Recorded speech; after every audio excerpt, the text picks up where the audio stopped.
अगर आप इस मेरे वीडियो चैनल पे बिल्कुल न्यू हैं, मतलब कि ये वीडियो मेरी आप पहली बार देख रहे हैं, तो व्यूवर्स इससे पहले आप मेरी ये वाली वीडियो देखें। इससे आपको टेंसेस सीखने का फुल तरीका पता चल जाएगा और आपको शौक भी पैदा होगा। अगर आप मेरी वो वाली वीडियो देख चुके हैं तो इसी वीडियो को आप कंटिन्यू रखें। तो चलिए व्यूवर्स, इस वीडियो सेशन में मैं आपको सिखाऊंगा फ्यूचर कंटिन्यूस टेंसेस के अफर्मेटिव सेंटेंसेस के बारे में। फ्यूचर मतलब कि आने वाला ज़माना, जो मतलब मुस्तकबिल के बारे में कहते हैं ना।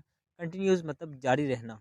मतलब हम बात कर रहे हैं कि आने वाले ज़माने में ये चीज़ जारी रहेगी, इस बारे में हम बात करते हैं। तो आगे इसमें देखते हैं क्या क्या इस्तेमाल होता है। इसमें इस्तेमाल होता है विल बी के साथ वर्ब की आईएनजी फॉर्म, ठीक है। और उर्दू में क्या है, रहा होगा, रहे होंगे, रही होगी। ये चीज़ आपने याद रखनी है। स्ट्रक्चर इसका देखते हैं। स्ट्रक्चर है इसका subject plus will be plus verb की आईएनजी फॉर्म प्लस ऑब्जेक्ट। ये है इसका स्ट्रक्चर। आगे टाइम के बारे में बात करते हैं। वही बात के देखें, इससे हमें टाइम के बारे में पता चलता है। वो कैसे देखें, जैसे मैं खाना खा रहा हूँगा, इससे हमें क्या पता चलता है कि ये फ्यूचर की बात हो रही है कि मैं खाना खा रहा हूँगा। टेंसेस में हमें टाइम के बारे में पता चलता है और साथ ही साथ काम के बारे में भी पता चलता है। काम कैसे, जैसे मैं खाना खाने का काम कर रहा हूँगा, क्या कर रहा हूँगा, काम कर रहा हूँगा खाना खाने का। इसमें दोनों चीज़ें शो होती हैं। तो पहली एग्जांपल देखते हैं। I will be eating food. I subject हो गया, विल बी आगे आ गया हेल्पिंग वर्ब, आगे आ गया वर्ब की आईएनजी फॉर्म ईटिंग आ गया, आगे आ गया ऑब्जेक्ट फूड। मैं खाना खा रहा हूँगा। आपने ये चीज़ याद रखनी है। I will be eating food, जब भी कहीं बोलना हो ना कि मैं खाना खा रहा हूँगा, तो आपने ये बोलना है। तो नेक्स्ट एग्जांपल देखते हैं।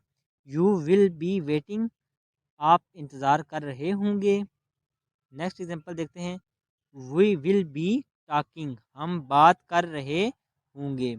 और नेक्स्ट एग्जांपल है। यू विल बी स्विमिंग, तुम स्विमिंग कर रहे होंगे, तुम स्विमिंग कर रहे होगे, ठीक है। और आखिरी लास्ट एग्जांपल है। He will be singing at home, वो घर पर गा रही होगी। बहुत ही आसान सिंपल सी हैं, अगर थोड़ी सी तवज्जो करेंगे तो आप इजीली सीख जाएंगे। विल बी का इसमें इस्तेमाल होता है और साथ आईएनजी फॉर्म लगती है, तो इतने मुश्किल नहीं है। ये विल वाले जो भी फ्यूचर के जो भी हैं ना, अगर आप थोड़ी सी तवज्जो करेंगे तो ये न भूलने वाले टेंसेस हैं। लाजमी इनको गौर से सीखें। उम्मीद करता हूँ आपको समझ आ गई होगी। और व्यूअर्स, लास्ट पे मैंने आपके लिए एक क्वेश्चन रखा है। आपने इस क्वेश्चन को सॉल्व करके मुझे कमेंट्स में लाजमी बताना है, ताकि मुझे पता चल सके कि कौन कौन कितनी कितनी मेहनत कर रहा है। और बहुत ही आसान क्वेश्चन है, आपने इनको लाजमी सॉल्व करना है और कमेंट्स में लाजमी लिखना है। ये क्वेश्चन है, इस क्वेश्चन को पढ़ लें और मुझे कमेंट्स में लाजमी बताएं। Thank you viewers.